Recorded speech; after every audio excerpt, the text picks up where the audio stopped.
Welcome, Interisti, to episode 109 of the Inter Views podcast, the official podcast of SempreInter.com. We are here for the post-match reaction Coppa Italia edition for Inter Lazio in the quarterfinals, which finished 2-0 to the hosts. Goals from Marko Arnautovic, an absolute banger in the 39th minute, and Hakan Calhanoglu converts the penalty in the 75th.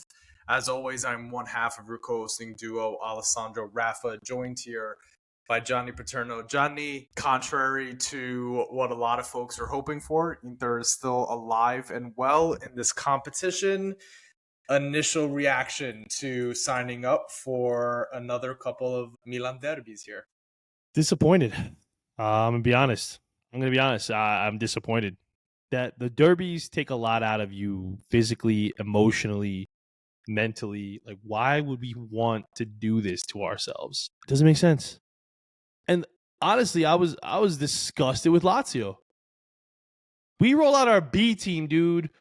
Two forwards who are, literally, you probably could have rolled out you and me up top, and we probably would have had the same. Well, although Arnautovic was amazing today, I'm not going to hate. But expectation was nothing, right? Let's be real. Did you expect anything? I didn't expect anything. I would say 88% of our listeners didn't expect anything. And the 12% are because they are like Nima and in love with a player who I'd never want to see wear our colors again. Fifth in the pecking order. But we can get to that later. And I'm coming in hot because I just had a heated debate with Sean McIntosh about, which I'm sure we'll get into, about the Arnautovic goal. We know some things What's there to debate about some interference, goalie interference, offside by De Vrij, all these things. Baroni apparently is saying the same thing. Okay.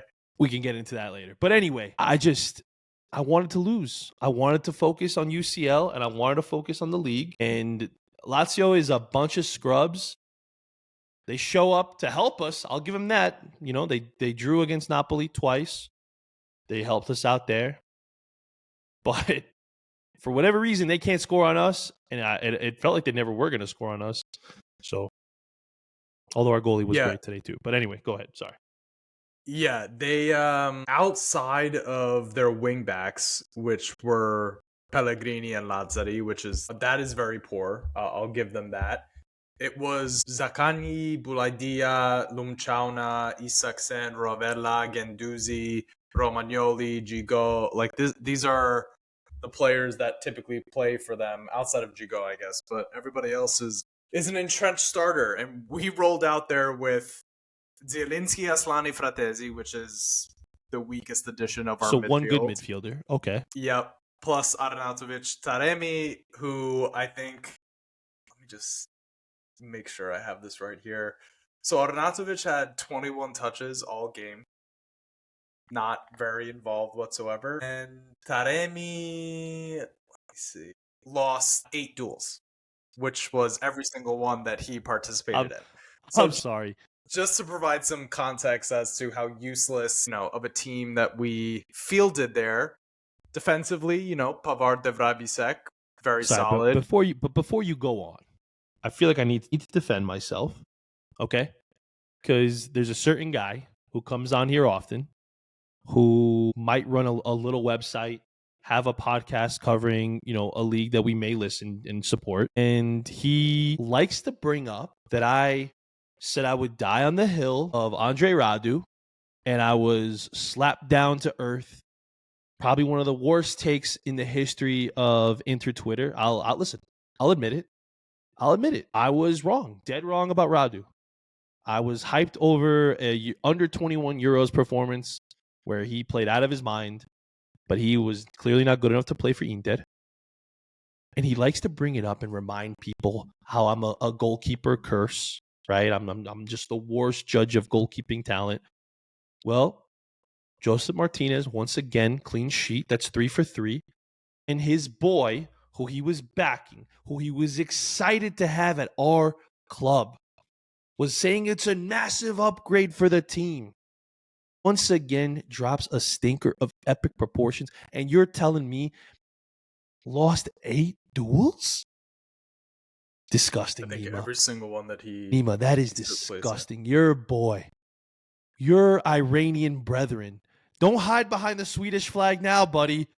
You better stand out in front of the firing line and take your shots, sir, because that guy is absolute dog water. Okay? I wouldn't want him anywhere near.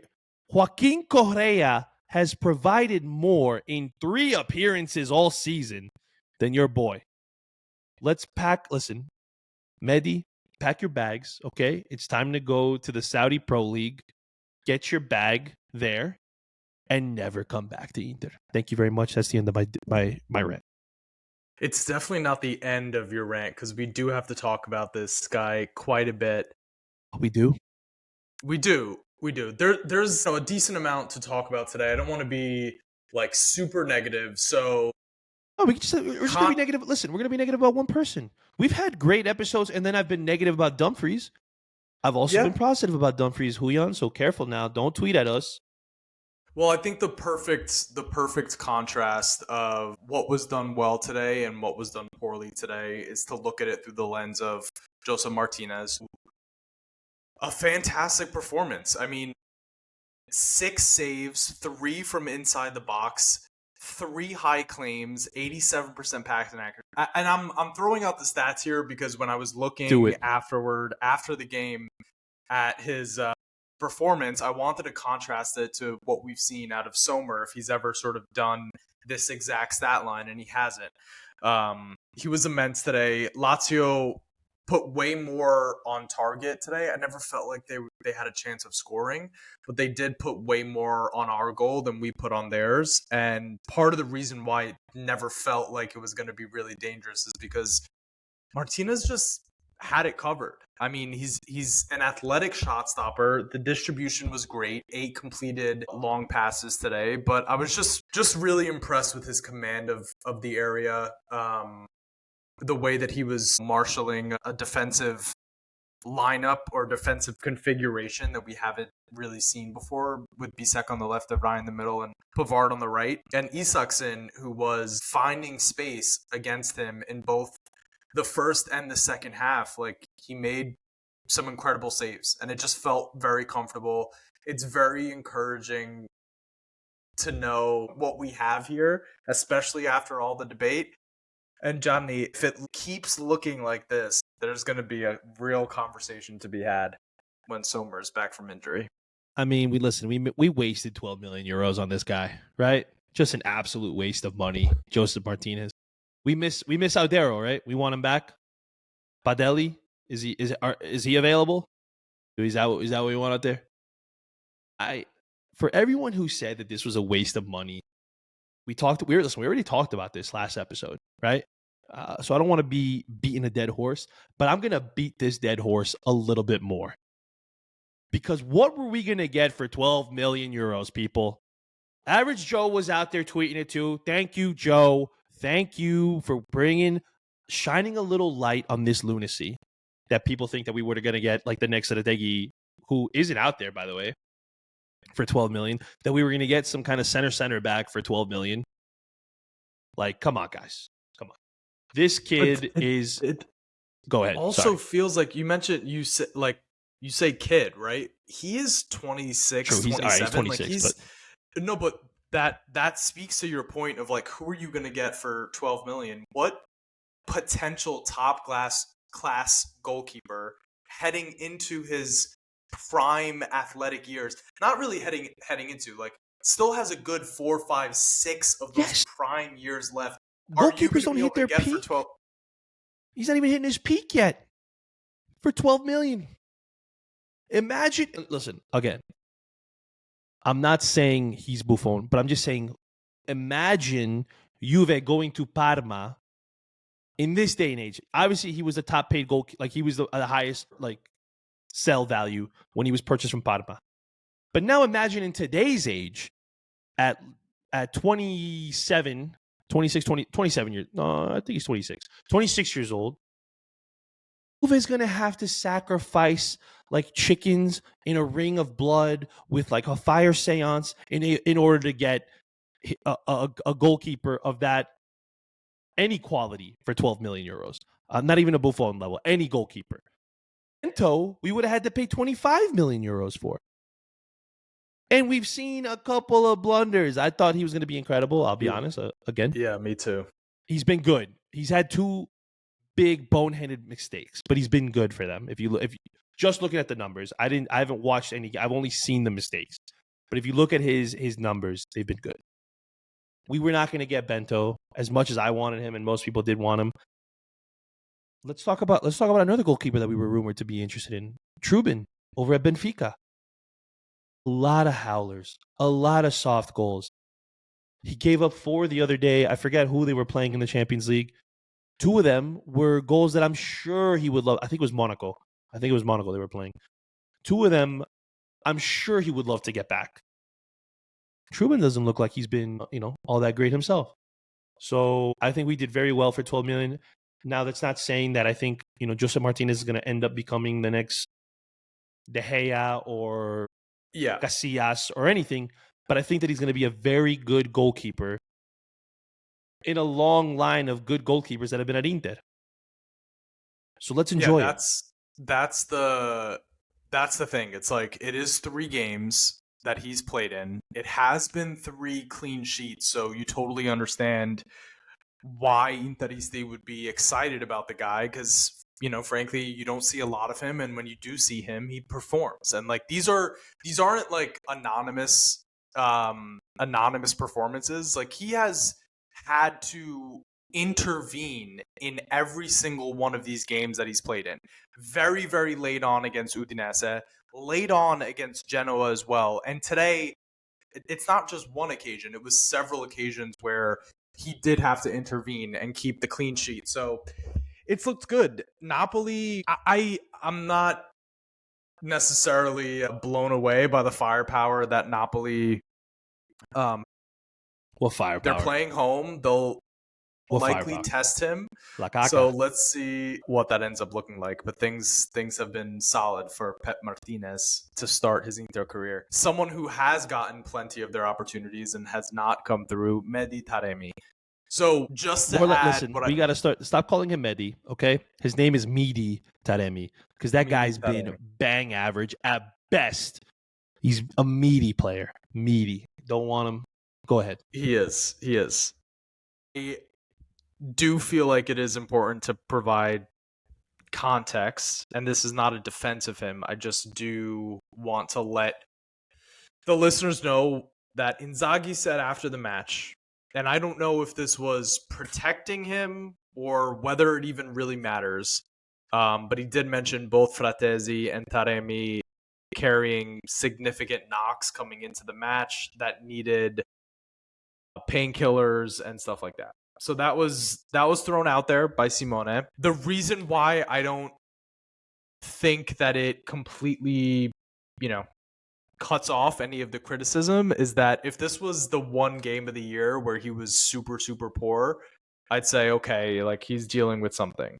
But this is kind of epitomizes his entire Inter career. Just never in sync. Those first few games were decent from a defensive point of view, from a link-up point of view, but I think Art Twined said it perfectly. It's like he's a give-and-go bot. Like, today, he didn't even get the opportunity to receive the pass and lay it off. But when he does, that's what he does. And today, it was like he was in quicksand. Anything that came his way, he didn't corral it. He didn't get control of it. Like I said, he lost like every duel he was a part of. It was just very bad performance. And this is a key part of this whole thing. San Siro was not very happy with it. And rightfully so. I mean, the guy is not Inter quality. And I'll be honest, I thought he would be decent. I thought he would be an upgrade on what we had previously. I really did. I was there with you. But he's just not. And the more you see it, the more you wonder, man, how far off were we with Dzeko that we just fumbled that bag? Because he's still performing. Now, do I think he can give us a game like 60, 65 minutes? Probably not. It might be a little bit harder. I forget, what his numbers are this season, but they're not bad. They're not bad. He's having a good season. and I would take, Eden back in a heartbeat. Wish he was still here, to be quite honest. And it hurts that he never won a Scudetto, whether it was with us or Roma. Like I feel like he deserved one, especially for the work he did for us. I mean, it's a shame. But anyway, yeah, no, this guy, I don't want to hear it with the injuries. Somebody tweeted that upset me, about his pressing, highlighting that. I'm not going to name names of the person who tweeted that, where I had to quote tweet them. But, is this what we're excited about? Look at my preceding. Is this what we're excited about? Strikers who could just press? They can't even score. He was pressing well. What do you want me to say? Great, he was pressing well. And then when he shit the bed, I was tweeting it. And then you know who else presses well? Me, when I'm working my French press in the kitchen. Narratives, agendas. That's all. No narratives, no agendas, just facts. And the facts are this guy's cheeks. You want to get bothered a little bit more? Not that this is really relevant, because obviously, it's all situational. But Edin Dzeko expiring contract 2025, so this summer for €7 million. No, I'm saying, look at the difference. You have €7 million for his contract, and it was expiring this summer. For Taremi, expiring 2027 at €5.5 million. So you would have taken the higher salary for the less amount of years had you known this was going to play out. But obviously, do you think we can get the Saudi Pro League to spend $7 million on him and take him off our hands? I think there's a good chance that they desperately try to move off of him this summer. Am I asking for too much at $7 million? I think this figure is probably, having seen him, they're probably going to want to get him for cheap, but I don't think that Inter would care. I think they give him away. Saudi Arabia, $7 million is that's like $7 million to them is like a $20 burger at Five Guys to us. Yeah, but they lowballed us for Brozovic, who went there because he was on an expiring deal. Like, he was up the next summer. We have 2 more years apparently of Taremi. Yeah, I mean, I would take it. I would take $5 million. I would take $5 million. Yeah, I'll be real. $5 million, I think I'll be fine with $5 million. I don't think we can close out this conversation without asking the question: 1 through 5, rank your Inter forwards in terms of how quickly you'd write their name on the. Thuram is first on the list every time. I don't care that Lautaro's the captain. Thuram has been the most consistent forward this season. Then Lautaro. Then right now, I'm not even kidding, I would go Marko Arnautovic. Without question. And if anyone disagrees, there is nothing you could say that would make me put Correa or Taremi above Marko. There is nothing you could say. Absolutely. And if you say it, it's agenda driven. You just hate Arnautovic for whatever reason. And let me tell you, the guy scores bangers. He's got vibes in the locker room. Everyone loves him. I don't see that same level of love for Correa and Taremi. And one guy is actually the grill master, and he doesn't even get that love. Let's just drop it at that. Then I would go Joaquin Correa because, hey, he's actually been better. More goal contributions. Well, you got to mute that, bro. Come on. What are we doing? We can't be doing amateur hour here. All right. Is it making noise? I can't hear it. Yeah, it was just playing noise. Well, that's weird. Okay. Sorry. What do you think? What do you think this is? Inter Extra with the mistakes here, Chop? Just kidding. I'm just kidding. No offense, Thomas, even though half of Argentina hates you right now for some reason. But yeah, no, that's Arnautovic, 100% Correa.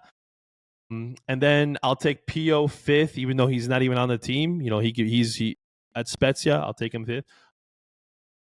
A jar of peanuts, I might roll out there at 6th. And then Taremi, that's probably my ranking for Inter strikers. Yeah, I think that's spot on. That's spot on. The level to which I think Arnautovic is better than Taremi from a technique standpoint. And listen, the guy doesn't need to be perfect, and he has proven that he is not. Arnautovic is absolutely not perfect. But you can count on him to try something that requires a level of technique that Taremi doesn't have. In most instances, Thuram or Lautaro don't have. The guy, it's never been, his technique and his technical ability has never been the problem. He's old now. He's a little slower. He's not, everything comes off. Real quick. That goal, right? Thuram's in the same situation. Is that going in? No. I agree.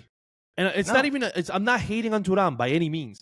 I've never seen him attempt a volley, let alone strike one. Thuram is a better player because he's better at other things. 100%. When it comes to technique, Arnautovic is like top 5 in the entire squad.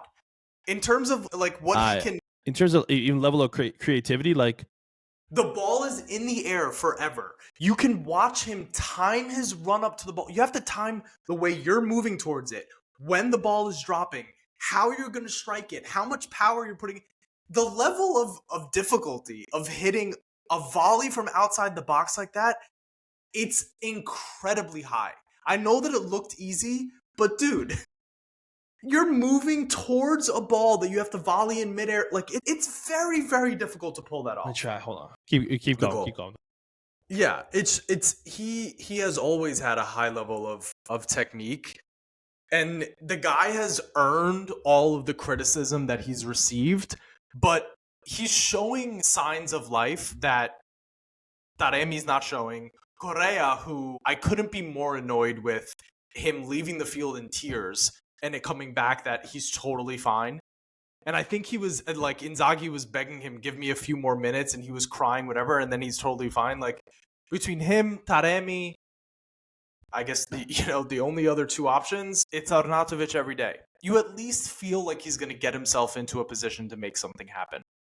Whether it comes off is another story, but if this is going to boost his confidence, give me Marko every day. You need me to keep going? Not obstruction. Unfortunately, we don't have the angle. Now, look at Mandas, right? Having a look around De Vrij. If you look at it from the side view, which unfortunately they don't have here on the official Coppa Italia or Serie A channel, but De Vrij might have been coming from an offside position. I didn't think so. I also say that I don't think... But wasn't he not involved in the play whatsoever? Like, the ball ends up in the like... But the arguments that Lazio and Sean were making is that because Mandas has to look around De Vrij to get a line of sight on the ball, and because he's coming from an offside position, you could make the case that he is impeding. And apparently that's what Bastoni was arguing. What I want to say is that I don't give a shit, because if it was the other way around, you'd give it against Inter every day of the week. So, and honestly, but when I was asked, I said to Sean, I was like, look, if I don't know, I couldn't even think. I said if Rovella scored the same goal, I'm not crying about impeding. That's a banger. Like, I'm sorry. Cry if it's 16 yards away. Cry if you're just inside the box and you don't have a lot of time to react. He hit that thing from 30 fucking yards away, and you want to talk to me about line of sight? Get the fuck out of here. He one-timed it in the air from 35 yards away, and we want to talk about Mandas how to look around, and he put it in the side net. I'm sorry. If he sees it coming, he still doesn't save it. That's the way I look at it. It was placed so perfectly into the side netting that Mandas is a short goalkeeper. So even if he dives across, he's not getting a finger, unless he's standing in the corner on that post. He's not saving that. That's how I see it. And I would have said the same thing if it was the other way around. And let's say we lost this game, and I would not be like, oh, but Inter. Oh. I wouldn't have said anything. I'll be honest. No, it's a perfectly legitimate goal from a player who had himself a really good game. And in real time, it never crossed my mind. No announcers said it. Nobody was complaining. I didn't see any players like flipping out about it. Nothing. No. Mandas didn't say anything. I'm sorry. A one-time volley from 35 yards out is not... You can't call obstruction or anything like that. It's just not... If that is what our sport has become, just shut it down. Bro, you couldn't beat the B team. You're not going to let something like that stand. You really hate the beauty of the game if that's the case. Just get over it. Where do you think, so you mentioned the 1 through 5, where do you think the fan base in general is at with Arnautovic right now? Do we feel like people are coming around a little bit, have some faith in him as the third striker? I feel Or like you have to, though, given what options are there. Like, I think you would really just be agenda driven if you didn't think so. That's really the only way that this doesn't make sense, or this doesn't get stacked up as a third guy. You are just strictly going off of agendas, and that, you just don't like him for whatever reason. And look, I'm not saying he's the best player. He's not even the first guy I would want like on the team sheet, right? He's third. Look at what else is there. If we had both Esposito brothers, yeah, you could say he's not third. If we had, I can't even think, Bulay Dia, who there was like a rumor 2 years ago, not this past summer. If we had Dia, of course, you want him as the third.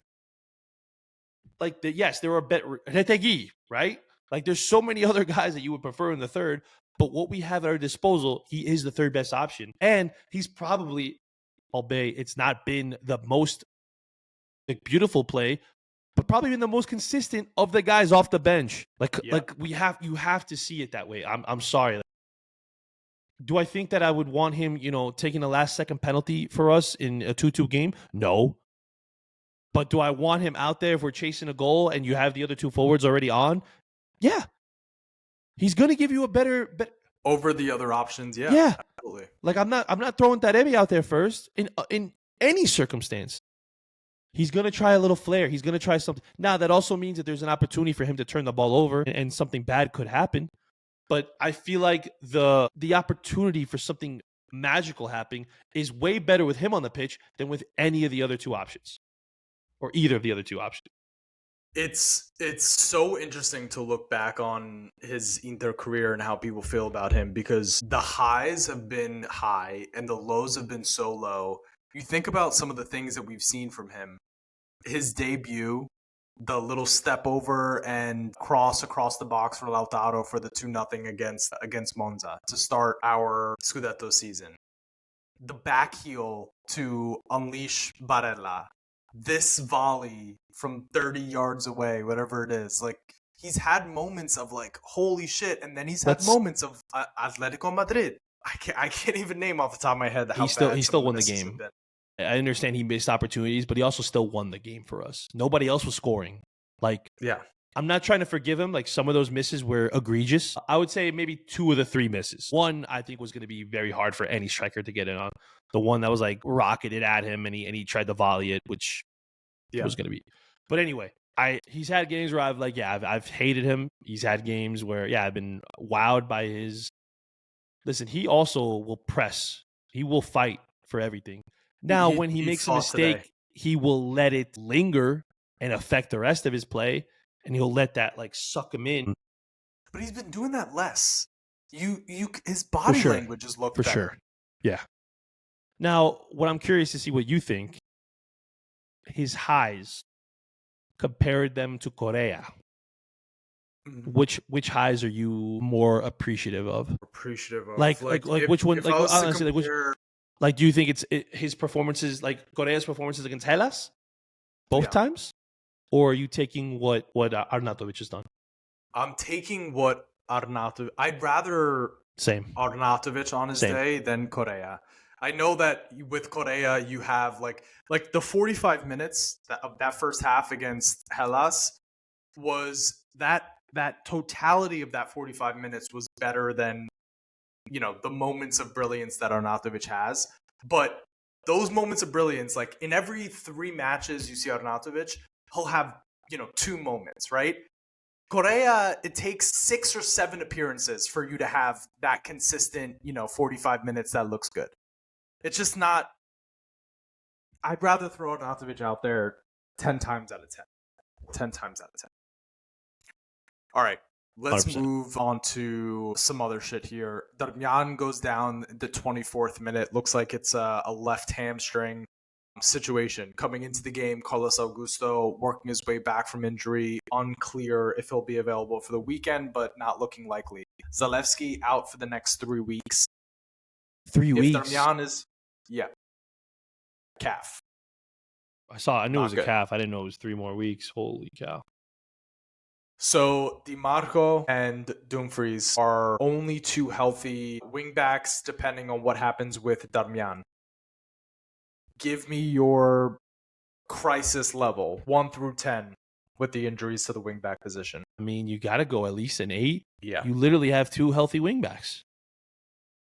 Like you're not going to pull up Dimarco is not and really you only have one engine. who's performing well.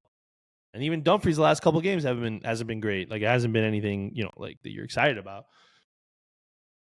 And he's not going to rely on Primavera kids because that's arguably the most important position in the Inzaghi system. Yeah. Like I don't like our situation right now. It's not great. Kind of wish we had Perisic right now. Like that's because at least he's ambidextrous. He could be on the right, he could be on the left, and yeah, not doesn't look good. You know what? I said 8. Let's go 9. It's not good. The switch to the 4-4-2 to try to combat that a little bit, where you had that back forward of Pavard, De Vrij, Bisek, Bastoni, and then out left Zielinski, and then Dumfries on the right. I liked the way that it looked, especially when it was Barella, Hakan, Zielinski on the left, Dumfries on the right, that back four. And then if you added Lautaro and Thuram, I could see a potential solution there for a short period of time until you get these guys back. What did you think of how that looks like? You did see some players get opportunities. The Correa blew something. Bisek had himself in a ton of room. Zielinski looked lively out there. What do you think of a potential temporary switch towards a... I don't love it, and I only say that because I think it's just an antiquated formation. Yes, that there was some good signs out there. I just don't think that could be sustained for long periods. Or if, like, let's say we had something where we had to go to it for 65 minutes, I don't think that we would be able to do much with it. I think it takes away a lot of what our strengths are in terms of getting wide and then being able to have options in the middle, making runs to be able to get to the forwards. I think that changes things for sure when you go to that formation. And Zielinski doesn't have the speed, in my opinion, to really make it all that important on the left side. I did think he played a relatively good game, but I just... One of his better ones, yep.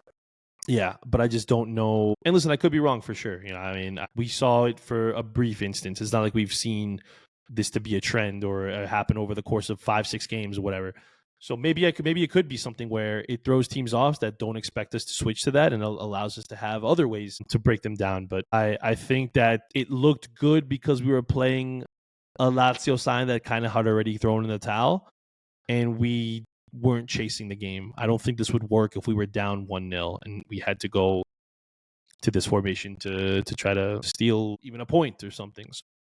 I agree about the offensive capabilities of that shift, but I do think we're probably going to see it a few times while we're waiting on Zalewski and potentially Darmian to come back. We don't know how long those injuries are going to take. Also, while knowing that we have to keep Dimarco and Dumfries fresh for the run-in here at the end of the season. I do like the defensive look of having Bastoni, like Acerbi, De Vrij, Pavard back there. Like that back four feels real, put the clamps on of a kind of situation, which I do like that look. But yeah, we'll see how things look.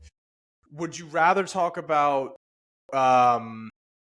this midfield performance today or this back line, who Bisek, De Vrij, and Pavard all put in 90 minutes today? Let's go with the back line. Let's start with the back line. I thought there was a defensive masterclass across all three. I thought Bisek was timing his interventions. Pavard was perfect until a couple giveaways in the second half. And then De Vrij, like, just comandante. Yeah, I mean, I was saying that I thought it was disrespectful that De Vrij was relegated to the bench. I didn't think that was the right way to go about things. I do think that one of our listeners brought up a really valid point where, and I apologize, I'm not remembering who it was who tweeted at me. It's not that I would mention Mike Curietti. I thought it was Mike. I just didn't want to guess, but thank you. Said that, hey, you know what, he's been playing so much that he probably just needed a rest, and that he will be called on, later in the season. And I thought that was a very, very well said point. And I didn't think about it that way. I thought that it was just Inzaghi going back to Acerbi because that's his guy and all that stuff. But yeah, no, I am very happy that he is still being consistent. He's still performing at top level. you can make the case that he has been the best defender in Serie A this season. I don't think people would really make an argument against it. And to be quite honest, outside of what Buongiorno has done with Napoli, and I could be off on this, but I've liked what I've seen from Atalanta. I think that he's been a very consistent performer in the games I've seen. I don't know if it's been every game that he's played, but I've liked what I've seen from him there. So, if you wanted to make some cases, but I would give it to De Vrij. I think he's been incredible all season. So to see him still performing and still being able to be relied upon is massive for this club. And I hope that he's the guy come this weekend. I don't know if he will be, but I think the 90 minutes today means that we're going to see Acerbi at the weekend. probably right. Yeah, it kind of also gives you a little insight into what might happen with Martinez when Sommer is back too, right? Inzaghi he has his guys. So yeah, some other folks that gave 90 minutes. Taremi, we talked about. Zielinski, who we thought had a pretty good game today. Correa came on, got himself in positions. He did win the penalty. He also did have a glaring miss towards the end of the game. Yeah, that was rough. Skying that ball. I don't care how good he looked. I don't really don't like that he pulled himself off the pitch a few days ago in tears with what looked to be a serious injury, and then is back out there today and was even cussing out Inzaghi to get him off the pitch. So, to the last game? Yeah. Well, I didn't know that. There's video of Inzaghi telling him to give him 5 more minutes because he didn't want to waste the substitution window in the first half, and Correa asking to be taken off immediately. But I didn't know all that. Damn, if I do that, I would. Yeah, not happy with him. Not happy about that. Didn't think Barella needed to come on. Maybe Topalovic. It would have been nice. Would have been right? nice. Yeah. Yeah. Again, another one where I don't understand that. The game's over. It's done and dusted. Why are we doing this to ourselves? Putting us in situations like that. Yeah, and then Bastoni gets on and headbutts De Vrij and gets 2 stitches or a few stitches after the game. That could have been bad too. Yep. All right, before we hit the Q&A, last question that I have for you, not even on the game, but just about the situation that our season is heading into. So the way that you're looking at this matchup with Milan is almost like not enough good can come from this matchup. Even if we are able to achieve redemption, your belief is that it's going to take so much out of the team to get that redemption that the morale boost doesn't overcome what a hard-fought 2 legs is ultimately going to do to the team. That's your take on this, correct? Yeah. I tend to agree that I think what ultimately is going to weigh more is even if you get the redemption and it's like you're not going through a season without getting a good result against Milan, I do think these games towards the end that are going to require a high level of intensity don't necessarily help us, even if the morale boost is going to be big. So yeah, exactly. I don't. It just it's gonna take a lot. And if we lose to them, right, and they go on to win the Coppa Italia, that's even another whammy. Let's say we go trophyless this year. I don't think we will. 2 trophies. We lose 2 trophies to Milan, and they're gonna hang. Now, I still think we hold the bigger trophy over their head in terms of winning the second star. Of course. Against them. That's skull crushing or soul crushing. But also skull crushing. It's both. So cool, you could have that if that's what you want that to be your Scudetto. I just don't. That's why I wasn't happy about the win. I wasn't oh my gosh. Even when they came into the office today, the 2 Juventini that I work with were "Oh, are you excited?" And I'm like, "For what?" Honestly, and it wasn't I was I was I honestly didn't know what they were talking about. I was did something happen today for work? What are we talking about? And they're oh, with Sean the derby. I'm no. I was I hope he beats us. I got other things on my mind. And oh, you don't take the Coppa Italia seriously? That's not what I said. I was I know the lack of depth we have, and then you could see now that we lost Darmian too. That's and hopefully it's not too serious, and maybe he misses the Napoli game and that's it. But I don't even get why someone would say, "Oh, you don't take it seriously." It's we won it twice in Inzaghi's tenure. Like, we get that he could do it. You know what I mean? Same thing with the Supercoppa. Like, we won 3 in a row. Like, we tasted a Scudetto. We should have won. We should have won 4. We should have. Yeah. We blew that. We've tasted that 20th star. We almost won the Scudetto that the first year Inzaghi was here. We've made it to a Champions League final. It's like we're getting closer to these other objectives where, no, I'm not really jazzed up about the Coppa Italia. I am always intrigued by the possibility of a treble, but I think for sure the depth of the squad is, dude, we have 2 healthy wingbacks. It's getting challenged to the point of like formation changes. That's how much this depth is getting challenged.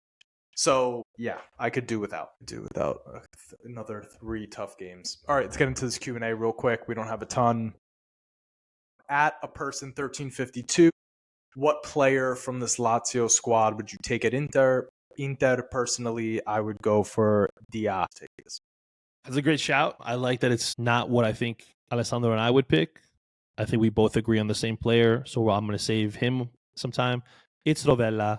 You take him immediately, and you've got your regista for the next 5, 6, 7 years right there. As much as I do like Dia, and I think that he would be a great third choice. I mean, I did mention him earlier in the episode, but Rovella, Italian, amazing player. You give me him, Zielinski, and Barella. Let's say if Hakan did, all of a sudden get sold or whatever, I'd be thrilled with that. I would truly be okay. I distinctly remember having the thought during this game that I think I prefer, if I was given the choice between Rovella and Ricci, I think I would prefer Rovella. Okay. Because of his stature.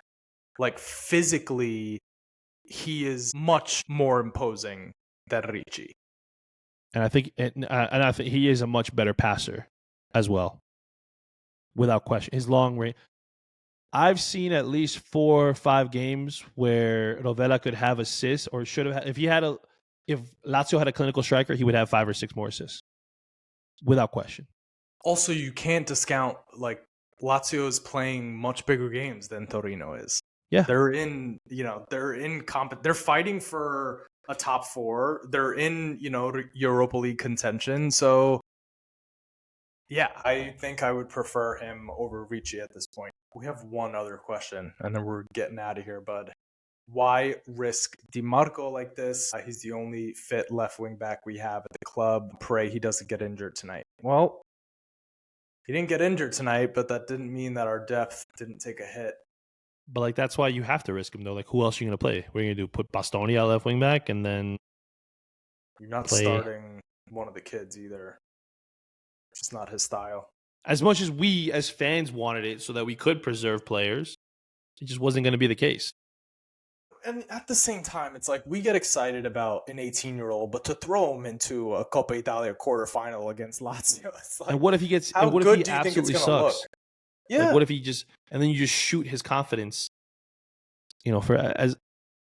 From the fan side of me is like, let's do it. The human side of me is like, I don't want to ruin this kid forever, and then we don't, have a player on our hands that we thought we could have had.